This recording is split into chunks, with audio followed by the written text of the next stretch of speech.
Lepo pozdravljeni. Danes smo na novinarski konferenci, kjer bi želel predvsem govoriti o predlaganem rebalansu proračuna za leto 2011. Sam osebno sem se ga lotil zelo analitično, se poglobil in bi te izdelke pravzaprav želel sporočiti tudi javnosti. Uvodoma, v Slovenski ljudski stranki tega rebalansa žal ne bomo podprli. Podprli ga ne bomo predvsem iz vsebinskih razlogov in ker smo prepričani, da je takšna fiskalna politika zgrešena. Menimo, da to sploh ni rebalans, ampak gre predvsem za prerazporejanje porabe med posameznimi proračunskimi porabniki. Razlog za ta rebalans več kot očitno ni pokojninska reforma, ki žal, poudarjam, ni bila sprejeta, ampak so nižji prihodki proračuna od predvidenega. Ta rebalans je tudi dokaz, da je vlada v agoniji in da nima pravega koncepta, nima prave vizije, kako naprej. Kot dober dokaz k tej trditvi govorijo že dejstva. Na eni strani slišimo izjave o spektakularnem varčevanju, predvsem strani predsednika vlade, ministra za finance in še nekaterih drugih, kar gre na nek način v kontekst strategije, ki jo ima v Evropski uniji Evropska ljudska stranka. Na drugi strani pa poslušamo ministra za šolstvo, ki pravi, da je potrebno trošiti, da je potrebno porabo še dvigniti. In sam razumem te pozive, tako kot smo jih poslušali v stari Jugoslaviji, torej gre za tisto staro jugoslovansko socialistično logiko, ko smo trošenje financirali z tiskanjem denarja na topčiderju. Danes topčiderja žal nimamo več. Hkrati slišimo tudi, da novi kandidat za ministra za kulturo ne bo sprejel ministrstvo za kulturo, če se poraba na ministrstvu za kulturo ne dvigne, oziroma proračunsko postavko ne dvigne na nivo, kot je bila predvidena. To je narobe svet, logika, ki jaz pravim birokratsko-potrošniška logika, kjer ni potrebno, kot bo do sredstva prišla, pomembno je to, kako se bodo trošila in zapravila. In očitno bomo potrošili tudi tisto, kar bomo ustvarili šele čez 10-20 let. Tukaj sem in večkrat se bom danes skliceval in delal primerjave z letom 2008, ki je zame vendarle neko referenčno leto, ki je bilo dobro leto, o katerem se je veliko govorilo, predvsem v duhu, da je to bil čas debelih trav, ko se je cedilo med in mleko, pa vendarle so te primerjave z zdajšnjo porabo zelo poučne in se da marsikaj naučiti. Kot vidimo, prihodki, če bo tehnika delovala, deluje. Prihodki padajo za 600 milijonov, medtem ko hkrati rastejo odhodki za več kot milijardo. Nesprejemljivo seveda ob tem rebalansu, da hkrati še povečujemo primanjkljaj. Že res, da za simbolni znesek 5 milijonov evrov, nekaj več kot 5 milijonov evrov, pa vendarle se mi to ob delanju proračuna, rebalansa proračuna in govorjenju oziroma retoriki o varčevanju zdi nesprejemljivo. Torej, povečujemo primanjkljaj. Če naredimo primerjavo z obstoječim proračunom in rebalansom, ki je v proceduri, lahko vidimo, da dvigujemo porabo zunanjih zadev, da dvigujemo porabo proračunskega porabnika ministrstva za šolstvo in sport. In seveda delo, sociala, če izpustimo seveda finance. Na drugi strani varčujemo pri ministrstvu za promet za 142 milijonov, kar gre izključno na rovaš investicij, ob tem, da je potrebno dodati, da pa znotraj proračuna za promet raste postavka nekega projekta trajnostne mobilnosti za 27 milijonov, to pomeni, da seveda investicije znižujemo še za toliko manj, toliko več pravzaprav. Ne vem, kje se vidi pomembnost, takšna pomembnost tega projekta, da se ga je zamenjalo za investicije. No, naslednja postavka, seveda lokalna samouprava za skoraj 70 milijonov, znižen proračun, najbrž tudi v večini na račun investicij, in ker se mi zdi grozljivo Ministrstvo za gospodarstvo za 77 milijonov. Torej, dajemo zunanjim zadevam, šolstvu, sociali, če izpustimo finance in jemljamo investicijam in gospodarstvu. Včeraj je predsednik vlade sicer velikokrat omenil socialno povezanost in koliko je bilo narejeno na socialni povezanosti. Jaz se s tem seveda strinjam. Ampak hkrati me navdaja skrb oziroma strah, da bomo vsi skupaj socialno povezani bankrotirani. In da bomo najbrž vendarle mogli spremeniti to politiko, dajanja denarja ljudem za to, da nič ne delajo, ampak predvsem ljudem dati v roko palec, da bodo lovili ribe sami. Je že res, da so v zadnjih letih mnogi posamezniki te ribnike izpraznili rib, nekateri so celo vodo spustili iz ribnikov. Ampak trdim, da mora vlada te ribnike napolniti tako z vodo kot z ribami, da bodo lahko ljudje te ribe lovili. Z drugimi besedami, pripraviti poslovno okolje tako, da bo gospodarstvo konkurenčno in da bo ustvarjalo nova delovna mesta. Trdim, da varčevanja še vedno ni.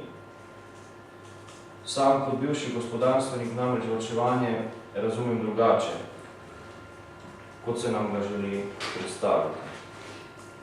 Pa bomo pogledali na razlikah. Ta graf predvsem prikazuje razlike med porabo posameznih ministrstev med letoma 2008 in 2011. Zakaj želim prikazovati na teh razlikah?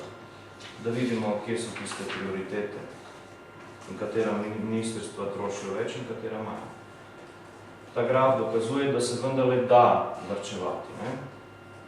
Recimo, torej, obramba, promet,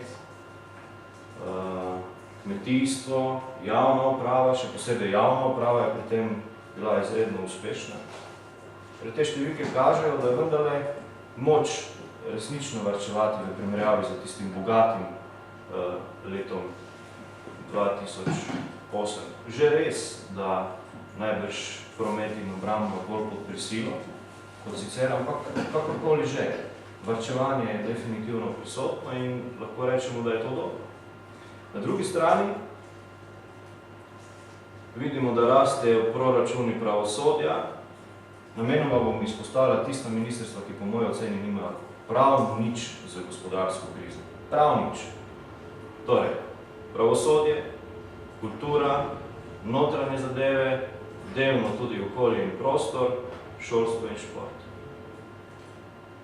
Če izvzamemo seveda ostalo ministrstvo, za katere sem prepričan, da je varčevanje tudi možno.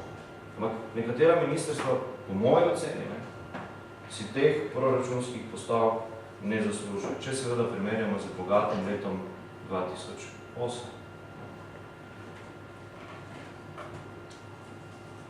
Nevladni proračunski porabniki. Ista primerjava za leto 2008. Naj mi nekdo razloži, zakaj je potrebno. Zakaj ti nevladni proračunski porabniki potrebujejo več sredstev? Čemu je to namenjeno? Nimajo ničesar za krizo. Za gospodarsko krizo, za finančno? Nič. Niti tropice. Informacijski pooblaščenik, 247 000 evrov. Slovenska akademija znanosti in umetnosti, 360 000. Ustavno sodišče, 226 000. Varuh človekovih pravic, 351 000. AOKN, ki je sicer nova agencija, nas bo stala skoraj 2 milijona evrov. Ob tem v oklepaju seveda vprašanje, kaj smo s to agencijo dobili, ali smo povečali učinkovitost, ali smo povečali transparentnost, ali smo preprečili vmešavanje politike v odločanje v gospodarskih družbah. Po mojem, na niti eno ta vprašanje ne moremo odgovoriti za da, pa kljub temu nas to stane 2 milijona evrov. Komisija za preprečevanje korupcije 1,2 milijona evrov, pa bi tukaj vendarle dodal, da to povečanje razumem in ga podpiram, ker je to očitno eden od redkih organov, ki v tej državi dela za dobro ljudi. Zakaj je ta potrošnja? Jaz preprosto ne razumem seveda ob dejstvu, da se očitno ti direktori, ti vodje teh zavodov, ali kakorkoli bi že rekel, ne zavedajo, da imamo v tem rebalansu predvidenih za 3 milijarde zadolževanja, oziroma če govorimo o neto zadolževanja nekaj več kot 2 milijarde. Podobno je z vladnimi proračunskimi porabniki. Pa niso vsi. To so tisti, ki seveda večajo svoje proračunske porabe, postavke glede na leto 2008. Sprašujem se, kaj ima Urad za enake možnosti veze za krizo, da bi mogel imeti večjo postavko. Urad za varovanje tajnih podatkov, SOBA, služba za podnebne spremembe, ki je tudi nova služba, mimo grede, nas bo stala skoraj 800 000 evrov, hkrati bomo pa gradili 5-6. Ne razumem. Urad za Slovence po svetu, ustanovili smo ministrstvo. Imamo ministrstvo za Slovence po svetu. Kljub temu, Urad za Slovence po svetu ima skoraj za 500 000 evrov večji proračun, kot je imel v letu 2008. Jaz tega ne razumem. Služba vlade za zakonodajo, statistični urad, urad za nadzor, ne moreš naštevati, koliko je tega. Ampak za vsako tako zadevo stojijo realne postavke. In od tukaj mi govorimo o varčevanju. To ni varčevanje.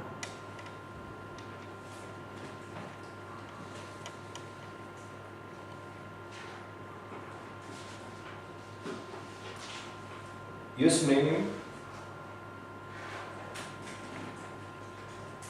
da bi bilo najbolje, najenostavneje in zato seveda bi potrebovali pravega menedžerja, kot se temu reče, kriznega menedžerja, o tem sem že nekajkrat govoril, da bi ta krizni menedžer udaril po mizi in dejal, da bomo za 10% na porabo iz leta 2008 znižali porabo. Jaz mislim, da to ne bi smel biti noben problem. V nobeni gospodarski družbi to ne bi problem, nikoli. Na ta način bi prihranili, izračunal sem več kot 2 milijarde.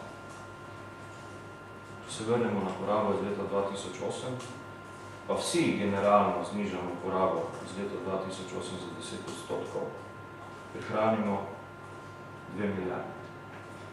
Jaz se zavedam, da je to seveda izredno težko, da je praktično nemogoče pri nekaterih porabnikih, če denimo izpostavim Ministrstvo za delo in socialo, zaradi socialne povezanosti kot v drugine.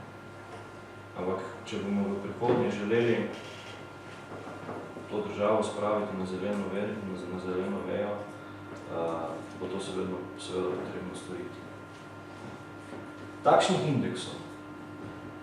Takšnih indeksov nima nobena gospodarska družba v Sloveniji. Nobena.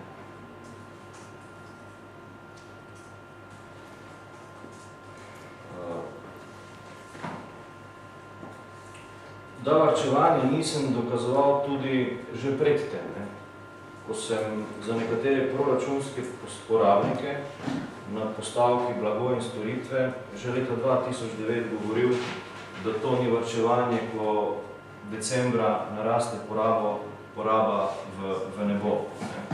To sem opozarjal, to so podatki za leto 2009, Urad za enake možnosti. Tu bom pokazal samo 3 primere. Ministrstvo za notranje zadeve, upravna enota Logatec. Leta 2009 sem napovedal, da bom o tem govoril tudi v bom spraševal tudi leta 2010. To vprašanje sem postavil za 2010, smo dobili iste rezultate. Samo so se proračunski porabniki zamenjali. To ni varčevanje. To ni varčevanje. Verjamem, da bo letos nekaj podobnega. Če bi imeli vsi ti proračunski porabniki natančno določeno svojo porabo, potem se to ne more dogajati. Tega ne more prihajati. Ne sme prihajati. Mediji ste v zadnjem času objavili podatke o zaposlovanju od 1.1. do 1.6. v letošnjem letu. Številka je grozljiva. 2258 naj bi bilo novih zaposlenih. Podatki, ki sem jih prebral v časopisih, če to preračunamo na letni nivo, je to nekaj manj kot 50 milijonov evrov za nove zaposlitve. Od tega seveda pri mnogih zadevah, kjer človek tega ne more razumeti. Agencije 66 bi naj bilo novih zaposlenih v agencijah. Najbrž AUKN in vse to, kar je na novo ostalo. Pa je bilo v državnem zboru vedno znova povedano, nič se ne bo povečevalo število zaposlenih. 66. Občine so tudi očitno problem. 123. In tako naprej, in tako naprej. Vzgoja za izobraževanje 488. Pol leta. Torej, trendi, ki so zaskrbljujoči in jih bomo morali ustaviti. Še nekaj zanimivih podatkov, ki sem jih dobil na osnovi mojih poslanskih vprašanj. Gre za napredovanje.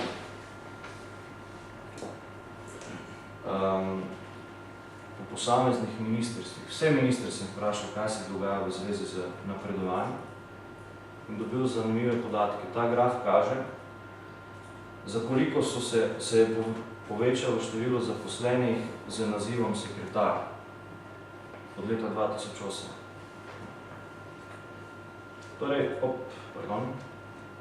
Torej, imamo ministrstva, kjer se je število sekretarjev znižalo, Slovenci po svetu oziroma in Ministrstvo za kulturo.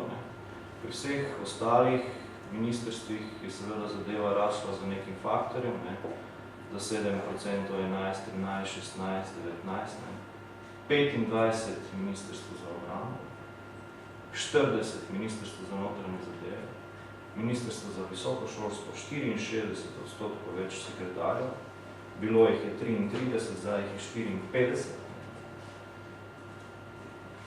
Ministrstvo za promet, skoraj enkrat več sekretarjev, bilo jih je 25, takrat, ko sem zapustil ministrstvo, zdaj jih je 49. Zmagovalec je seveda ministrstvo za zunanje zadeve, kjer jih je 2,4 krat več. Torej, bilo jih je 10, zdaj jih je 24. Če se štejem podatke, ki sem jih dobil kot finančne posledice za napredovanje v višji naziv in za napredovanje v višji plačilni razred, sem prišel do številke 22 milijonov evrov na letnem nivoju. S tem, da ob tem nisem dobil podatkov za javno upravo, kmetijstvo, pravosodje, promet, razvoj in lokalna samouprava. To pomeni, da je ta številka še višja. Včeraj sem poslušal nekje, da je napredovanje bilo prepovedano. Pa te številke očitno tega ne dokazujejo. Nekatera ministrstva v tem seveda blazno pretiravajo. Druga številka, torej drugi graf, ki zelo skrbi, tudi podatki, ki sem jih dobil na osnovi poslanskega vprašanja, zaposlovanje v vzgoji in izobraževanju, ta trend je grozljiv in se še nadaljuje. To je sicer do leta 2009, ampak glede na to, na prejšnji graf, kjer je bilo 488 novih zaposlitev, seveda ta številka še pada. To gre, ti indeksi kažejo na to, da je v letu 2000 bilo na 9 učencev oziroma 9 otrok je padal en učitelj, leta 2009 7,5 in seveda te številke še padajo. Torej, trendi, ki so grozljivi. Vse to dokazuje, da ni volje, da ni koncepta, predvsem pa se čuti, da ni pripravljenosti na spremembe. Ne samo pri vladi, to pa moramo biti korektni, ampak pri vseh nas. Sam menim, da je to posledica predvsem neustreznega vodenja, kar se tiče seveda varčevanja. Predvsem ne dovolj odločnega. Ni pravično in ni pošteno, da eden varčuje, drugi pa ne. Kot sem dejal, potrebujemo kriznega menedžerja, tako kot v gospodarskih družbah, ki pride udari po mizi in zahteva od svojih podrejenih, da znižajo stroške po enoti proizvoda za toliko in za toliko. To je potrebno storiti tudi na nivoju države in vsi bomo morali pri tem sodelovati. Vsi, brez izjeme, brez kakršnekoli izjeme. Seveda bo pri tem morala biti vzgled vlada, ministrstva, nasploh javni sektor kot celota in najti bomo morali tudi ustrezno družbeno soglasje. Sicer definitivno gremo v pogubo. Želel bi pokazati še nekatere druge grafe, ki sem jih ravno tako dobil na osnovi mojih poslanskih vprašanj oziroma podatke, ki sicer zadevajo posredne proračunske porabnike, ki se ukvarjajo z socialnimi transferji. Gre za Zavod Republike Slovenije za zaposlovanje in graf kaže število zaposlenih, gibanje števila zaposlenih od leta 2000 do leta 2010. Trend je jasen, lepo viden. Vprašanje je samo, kje se bo številka ustavila in kdaj se bo ustavila. Še bolj zanimivi so ti trendi. Gre za operativne stroške Zavoda Republike Slovenije za zaposlovanje z evropskimi viri, kjer vidite, da so se v 10 letih ti stroški dvignili za 74%. Tu je sicer brez evropskih virov, pa tudi za 60% skoraj. Naslednji so centri za socialno delo, kjer se je v 10 letih število zaposlenih dvignilo za 35%, oziroma je trend seveda spet zelo nazoren. Operativni stroški še hujše. Za 149% iz leta 2000, torej v 10 letih. Zavod za pokojninsko in invalidsko zavarovanje rečemo, da je pri zaposlovanju še dokaj zmerno. Gibanje operativnih stroškov pa je grozljivo.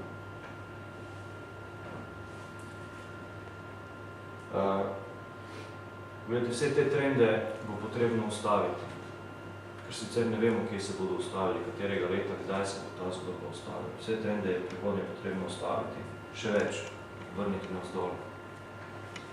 Če bomo želeli v prihodnje seveda pomagati gospodarstvu, brez tega seveda ne bo šlo.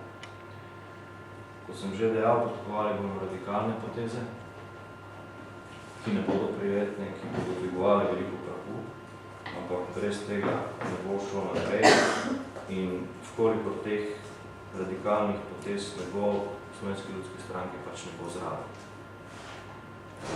Mi smo dokazali, da znamo biti zraven tudi takrat, ko ni prijetno, z pokojninsko reformo in za to politiko bomo nadaljevali, ker se zavedamo, da je to edino na takšen način moč zadeve spremeniti na bolje. Predlagali bomo 10 ministrstev, torej da jih znižamo na število 10, kar pomeni združevanje. Število uradov, agencij in drugih paradržavnih organov bomo znižali za polovico, drugače ne gre. In loti se bo potrebno tudi število zaposlenih v javnem sektorju kot celoti. Ne samo na državnem nivoju, tudi na lokalnem nivoju, mislim tudi občin, upravne enote in vse po vrsti. Namreč ti trendi nas peljejo po poti Grčije. In verjamem, da je to možno, da je moč najti družbeno soglasje za take ukrepe Je pa res, da je najprej potrebno pokazati vzgled in biti pri tem dosleden in natančen. Torej, z manj bo potrebno narediti več in v vse nas bo potrebno v zavest zaviti dejstvo, da temu tako rečem, da lahko trošimo toliko, koliko tudi ustvarimo. Mislim, da je to zadnji graf. Ja, evo. Ogromno se nam povedal, ogromno se nam pokazal. Če je še kakšno vprašanje.